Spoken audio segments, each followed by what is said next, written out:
Enrique Alfaro defiende a autoridades pese a agresión a Luz Raquel. De actuación de la autoridad. FGR atrae investigación de helicópterazo de marinos. Y cayeron 26 presuntos integrantes del Golfo en plena fiesta. Pero fueron alcanzados por... Bienvenidos, el Caporal del 22 de julio. Comenzamos.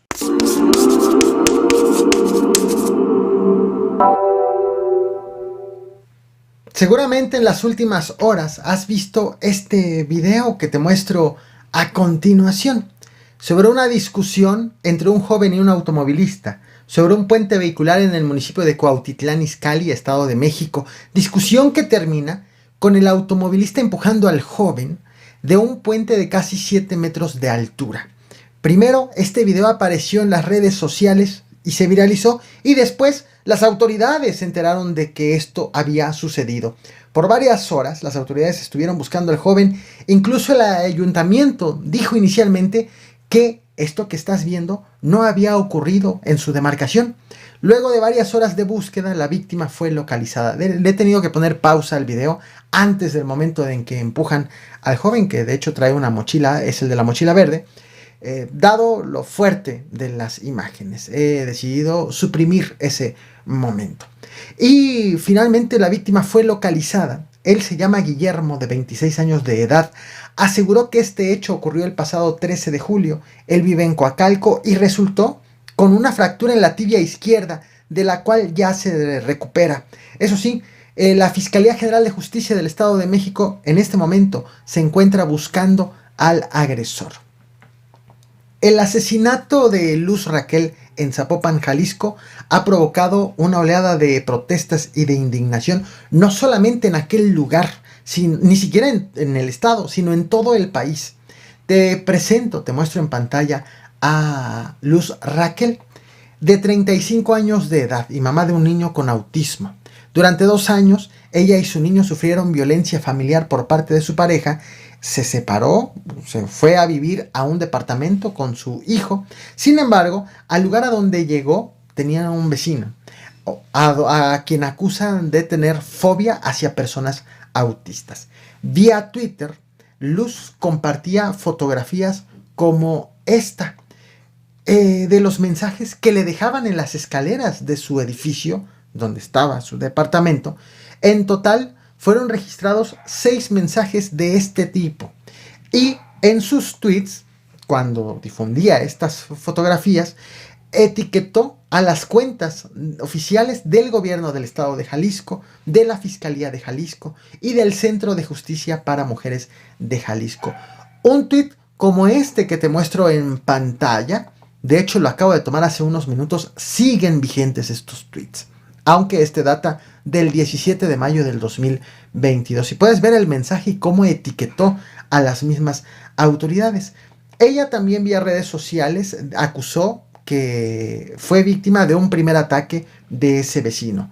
Dijo que el vecino le echó cloro industrial en el tórax, que le provocaron quemaduras de 2º grado. Ella presentó su denuncia ante la comisaría de Zapopan, pidió protección justo mediante el programa Pulso de Vida. Para entonces los problemas con su vecino ya eran severos. Por ejemplo, ella denunció que él ponía música a alto volumen y le provocaban espasmos a su hijo. Recordarás, tiene autismo. Y también acusó a este vecino de negarle el acceso a la azotea del edificio. Además de que en el paso para llegar a la azotea dejaba a su pitbull en las áreas comunes para evitar que ella pueda subir.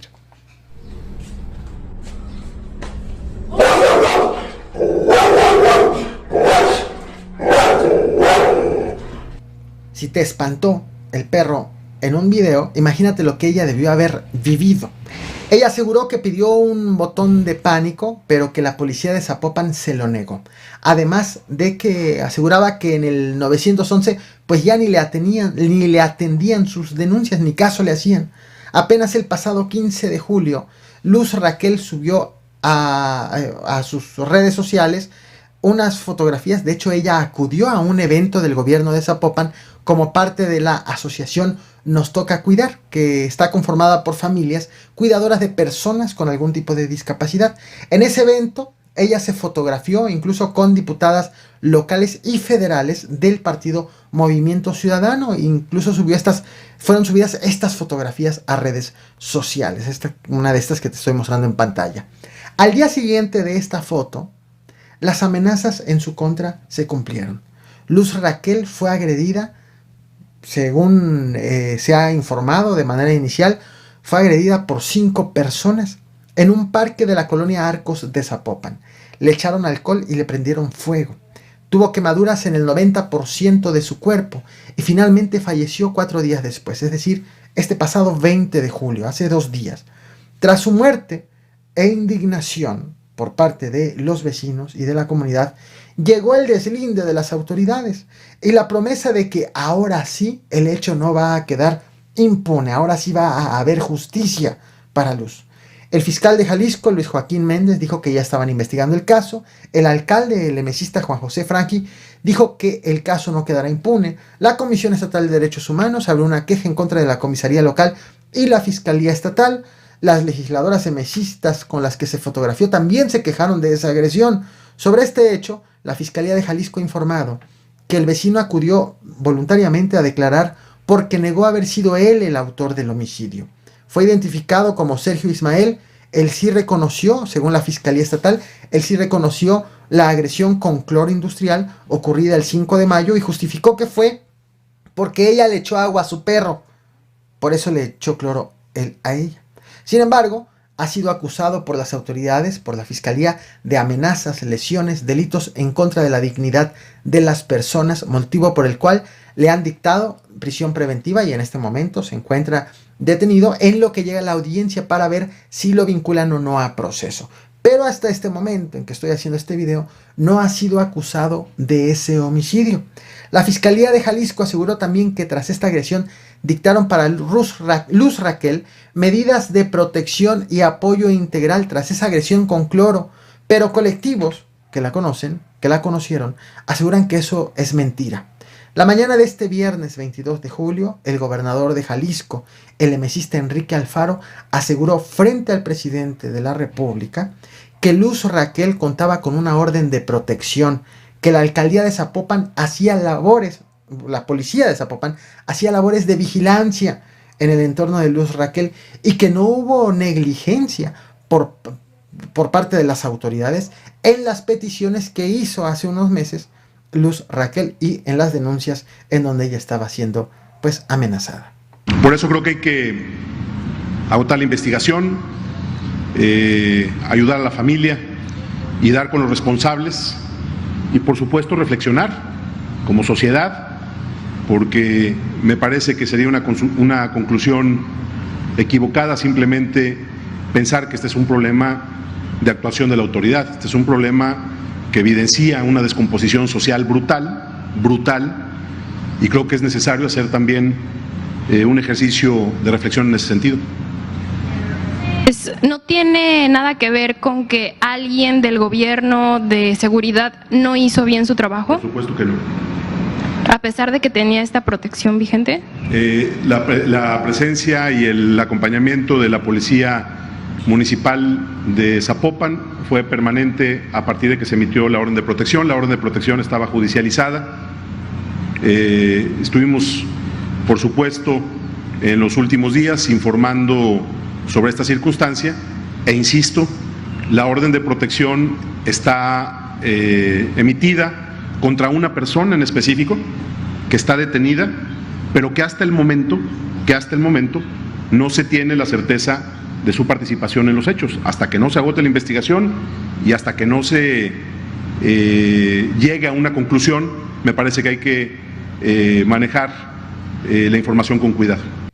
¿Y cómo va el helicópterazo en donde fallecieron 14 elementos de la Marina tras la captura de Rafael Caro Quintero? La Secretaría de Marina ha informado que la investigación, de hecho te muestro el comunicado en donde lo ha dado a conocer, que la investigación de este hecho, que ha calificado como accidente, ha sido atraída por la Fiscalía General de la República y ha hecho una petición no vista anteriormente. Expresamente ha solicitado a la opinión pública esperar a que se obtengan los resultados de la investigación y evitar especulaciones sobre las causas del desplome de la aeronave. Así es como va los avances de este hecho. Y llegamos al tema principal. Tremenda movilización la registrada la tarde de este jueves 20 de julio en Playa del Carmen, en Quintana Roo, en donde fueron detenidas inicialmente 31 personas. Pero voy por partes. Primero, las autoridades recibieron una llamada al 911 en la que les reportaron un vehículo sospechoso. Esto en el fraccionamiento Selvanova, un fraccionamiento exclusivo, de personas con alto poder adquisitivo. Se trataba de este vehículo sospechoso de una Suburban blanca, en donde había entre 6 y 10 personas a bordo. Estaba estacionado afuera de una casa. Al llegar los policías interrogaron al personal de seguridad del fraccionamiento, de la caseta, para entrar a las viviendas que están al interior. Les preguntaron y los guardias dijeron no conocer a las personas que estaban en ese vehículo. De tal forma que los policías se acercaron al domicilio, y de ese domicilio, donde estaba estacionado fuera de la camioneta, salió una persona, quien dijo que ese vehículo era suyo. Pero los policías alcanzaron a ver que adentro había personas con equipo táctico, con cierta vestimenta que suelen usar las autoridades. De tal forma que los policías se retiraron, pero se retiraron solamente para pedir refuerzos. Entonces llegaron elementos del ejército y llegaron más policías. Cerraron el acceso al fraccionamiento e hicieron un operativo para detener a los sospechosos. Todo ocurrió rápido. En aproximadamente una hora fueron detenidas 31 personas. 19 hombres, 7 mujeres y 5 menores de edad. Les aseguraron armas de fuego, sustancias prohibidas, chalecos antibalas, cartuchos. Fue después de esta acción, de esta intervención, que llegaron policías estatales, la Guardia Nacional, la Marina y agentes de la Fiscalía General de la República, quienes se encargaron de asegurar los videos de vigilancia de la caseta de seguridad, pues para tener más elementos para presentarlos ante el juez por esta detención. Este viernes 22 de julio, es decir, al día siguiente de la detención, el fiscal de Quintana Roo, Óscar Montes de Oca, y el secretario de Seguridad Estatal, Lucio Hernández, informaron que 1. Los detenidos pertenecen al grupo con denominación de El Golfo. 2. Que entre los detenidos está el líder de esta célula, a quien identificaron como Pedro G., como El Rizos o como El Zeus. 3. Que los hombres a bordo del vehículo estaban cuidando a los que estaban adentro del inmueble, que estaban en una convivencia familiar. Informaron también 4. Que los menores de edad quedaron bajo el resguardo del DIF, por lo que el número de detenidos bajó a 26. Y que varios de los detenidos intentaron huir corriendo inicialmente, pero fueron alcanzados. Entre los capturados, según detallaron, hay 2 abogados presumiblemente dedicados a defender a este grupo ante la justicia. Aseguraron los servidores públicos que este grupo se dedicaba a la extorsión y a la venta de sustancias prohibidas en este destino turístico. Te muestro parte de lo informado por el secretario de Seguridad Estatal. No olvides reventar el botón de like, compartir y suscribirte. Muchas gracias. Donde al notar la presencia policial, 6 sujetos portando armas de fuego salieron del vehículo y emprendieron la huida en diferentes direcciones, pero fueron alcanzados por los elementos. Asimismo, en el área de piscina del fraccionamiento se encontraron varias personas conviviendo, a quienes también se les realizó una revisión de seguridad ante el reporte antes mencionado, encontrándoles armas de fuego y narcóticos. Con el apoyo de la unidad canina se realizó la inspección del vehículo.